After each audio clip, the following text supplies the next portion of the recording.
রায়গঞ্জের গোয়ালপাড়া কদমতলা এলাকায় অবৈধ নির্মাণে বুলডোজার, প্রশাসনের অভিযানে স্বস্তির দাবি স্থানীয়দের। এই বিষয়ে জানা যায়, রায়গঞ্জের গোয়ালপাড়া কদমতলা এলাকায় প্রশাসনের অভিযানে একটি অবৈধ নির্মাণ ভেঙে ফেলা হয়েছে। প্রশাসনের পক্ষ থেকে পূর্বেই জানানো হয়েছিল যে নির্দিষ্ট সময়সীমার মধ্যে অবৈধ নির্মাণের বিরুদ্ধে ব্যবস্থা নেওয়া হবে। সেই প্রতিশ্রুতি অনুযায়ী বুলডোজার দিয়ে নির্মাণটি ভেঙে দেওয়া হয়।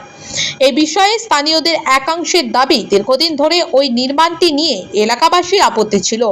তাদের অভিযোগ, পূর্ববর্তী সময়ে বিষয়টি নিয়ে একাধিকবার অভিযোগ জানানো হলেও কার্যকর ব্যবস্থা নেওয়া হয়নি। তবে নতুন সরকার ক্ষমতায় আসার পর অবৈধ নির্মাণের বিরুদ্ধে জিরো টলারেন্স নীতির অংশ হিসেবে প্রশাসনের এই পদক্ষেপে তারা স্বস্তি প্রকাশ করেছেন। স্থানীয় সূত্রের দাবি, ওই পার্টি অফিসে দীর্ঘদিন ধরে জুয়ার আসর, নেশা জাতীয় কার্যকলাপ এবং অন্যান্য অসামাজিক কর্মকাণ্ড চলত। তবে এই অভিযোগগুলি স্বাধীনভাবে সরকারি বা পুলিশি সূত্রে নিশ্চিতকরণ মেলেনি। প্রশাসনের এই অভিযানের পর এলাকায় পুলিশ মোতায়েন করা হয় এবং পরিস্থিতি স্বাভাবিক রাখতে নজরদারি বাড়ানো হয়। স্থানীয়দের একাংশের বক্তব্য, রায়গঞ্জ থানার নতুন আইসি দায়িত্ব নেওয়ার পর থেকেই আইন শৃঙ্খলা রক্ষা ও অবৈধ কার্যকলাপের বিরুদ্ধে প্রশাসনের তৎপরতা বেড়েছে। তাদের আশা, ভবিষ্যতেও একইভাবে আইন অনুযায়ী অবৈধ নির্মাণ ও অসামাজিক কার্যকলাপের বিরুদ্ধে কঠোর ব্যবস্থা নেওয়া হবে।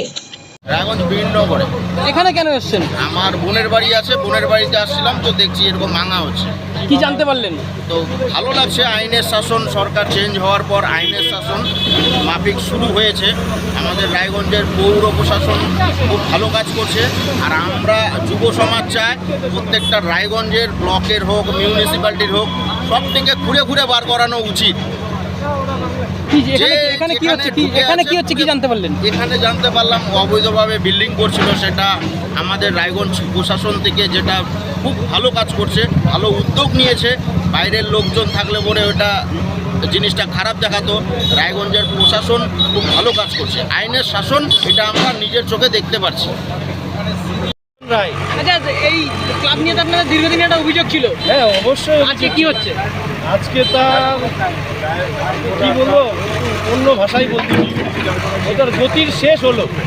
এতদিন এখানে রাত চলতেছিল, তৃণমূলের অপচয়ের কিছু দুষ্কৃতী বাহিনীরা এখানে যা ভাবছে সেইভাবে এরা করছে। এমনকি আমাদের প্রত্যেকের মা বোনের প্রতি অত্যাচার, এবং কি ছোট ছোট ভাই বোনদের তাদেরকে নেশার একটা দ্রব্য ধরাই দিয়ে তারা যা খুশি করত, কেউ প্রতিবাদ করার মতো নাই।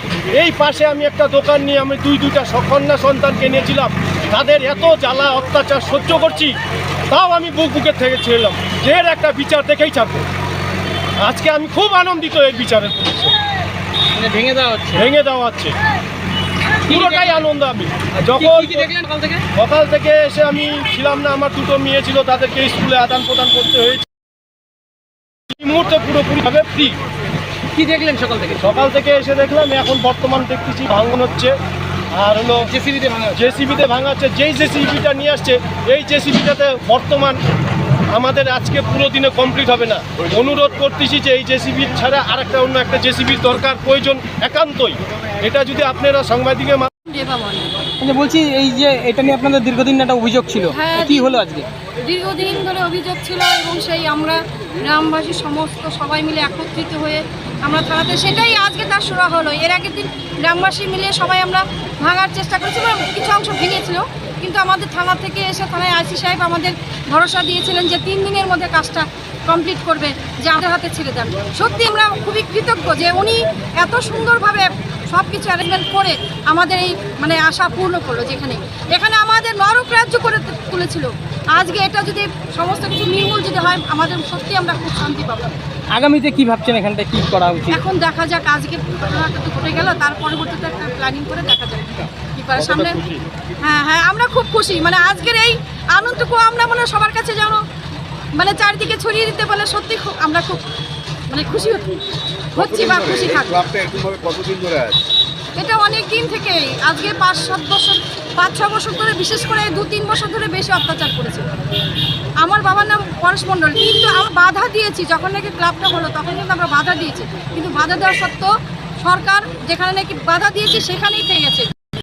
কোনো সারা শব্দ পাইনি। তবে যাই হোক, এই আমাদের ডবল ইঞ্জিন সরকার এসে আমাদের চেঞ্জ হয়েছে, আমাদের মনে হয় পেছে কেউ গার্জিয়ান আছে। আমরা সেই জন্য এই ভরসা রেখে আমরা এই কাজটা উদ্যোগ নিয়ে এই কাজটা সত্যি আমরা সাকসেস হয়েছি। বিশেষ করে আমাদের যে রায়গঞ্জে যে আইসি সাহেব আছে, ওনার সচেষ্ট প্রচেষ্টায় আমরা আজকে সাকসেস। সত্যি খুব ভালো লাগছে, নিজেকে সত্যি খুবই ভালো লাগছে যে আমরা কাজটা করে একদম মনের দিক থেকে গ্রামবাসী সবাই মিলে উদ্যোগ